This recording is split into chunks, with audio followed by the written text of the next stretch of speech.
Hawkins,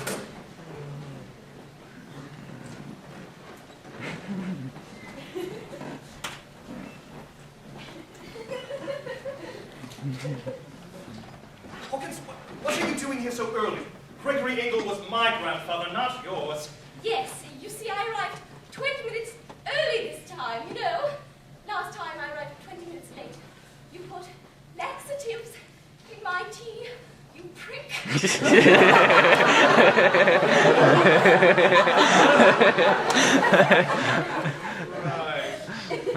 Oh, look, there are Willis and Gale in the front row. Let's go strike up conversation.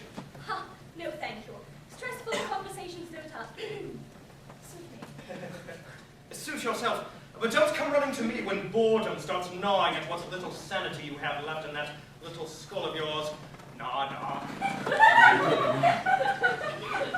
You know what? Burchard's hair isn't real, it's a wig! What was that? What was that? Oh, nothing, just the wind. Was it just the wind?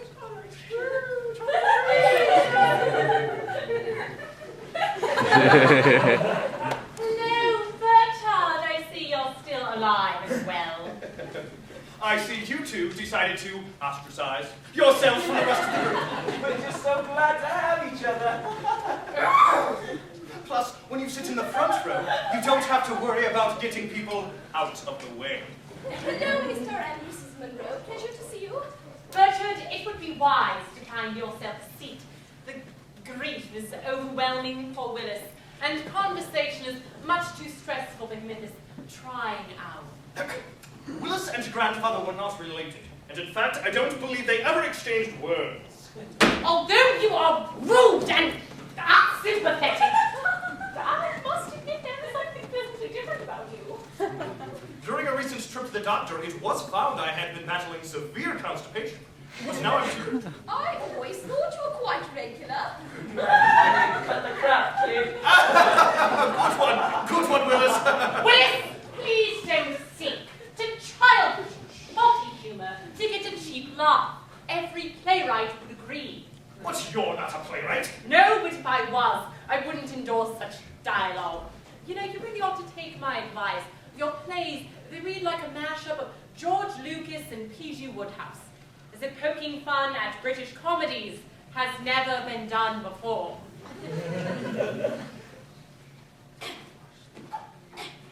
Stop! We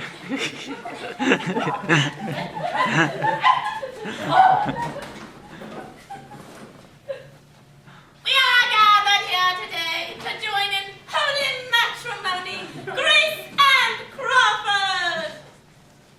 Oh, that sucks. We are gathered here to celebrate the life of a great man, Gregory Engle, who was killed by one of God's strangest creatures. Spirit ring priest I was telling you about? Oh, yes, the one who pushes the envelope in the field of spirit reading. It's an envelope and she's pushing it.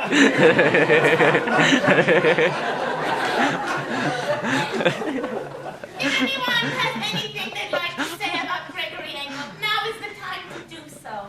Afterwards, we'll read his last will and testament.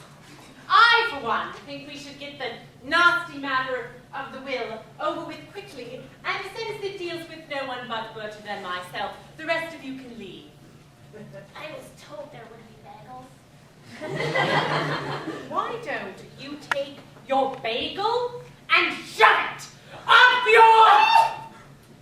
I mean, why don't you go down to the bagel shop and shove bagels in your mouth? Okay.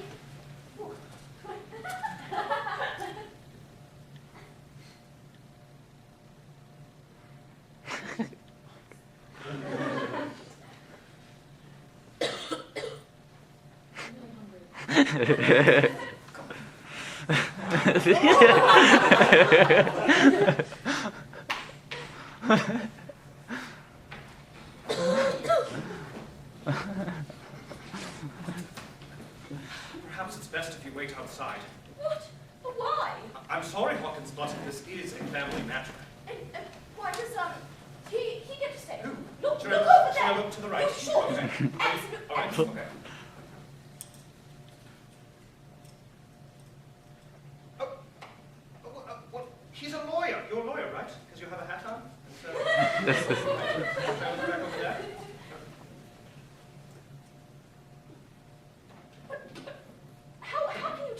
They all look the same. It's true.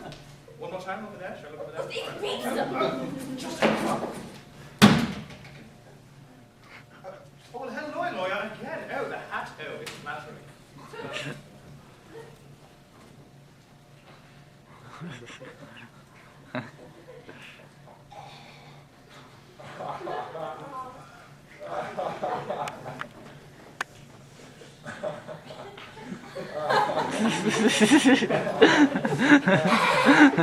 I will now read Gregory Engle's last will and testament. I, Gregory Engle, hereby leave my fortune to be divided equally among my two loving grandchildren, Gail and Burchard. Yes! In your face! Wow! Yes! Yes! Yes! $8.33. $8.33. Were you his lawyer?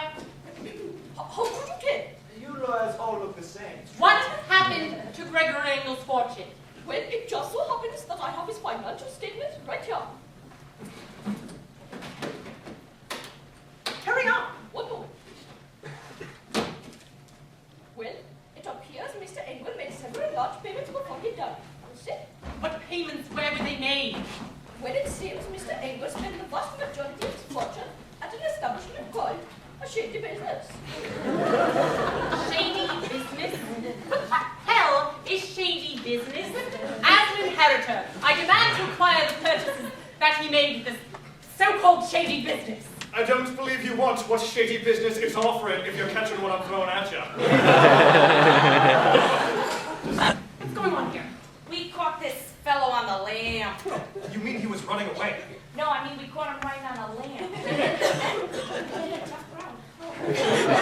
He was leading an assortment of animals through the city with a large quantity of peanut butter. We believe he helped the zoo animals to escape from the zoo. However, in exchange for his freedom, he said we could give us information on a murder conspiracy. However, we need to verify that what he says is the truth. He says that Burchard Engle can back him up. I can indeed. Arrest Willis and Gale Monroe. Okay.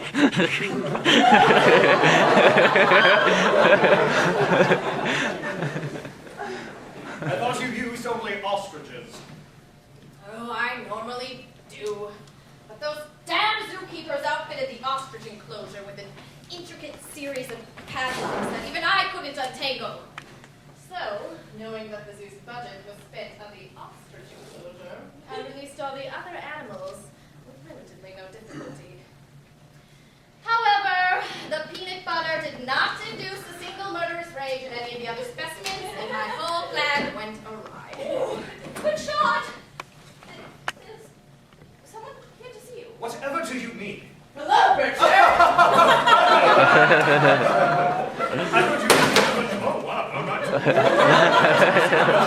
Gregory Engle's fortune. I only got $8.33.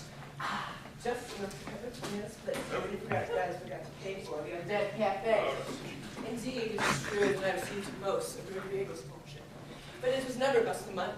I loved Gregory Engle, and he loved me. When I heard your talk, I didn't go and learn. At first, I thought it was just foul play. So you knew he was murdered all along? Oh no, I knew he was killed by an ostrich. But then I really found out that it was foul play when I heard you and your friends at the cafe the other day. First of all, ostriches are part of the Drew the Olive Woman's group. Just you know, a few minutes, right? Secondly, what are you going to do with all that money? Well, let's keep this quiet. But I've hired an assassin to kill that tart, Bill Monroe. An assassin? He comes highly recommended. And they call him the Deadly Ostrich.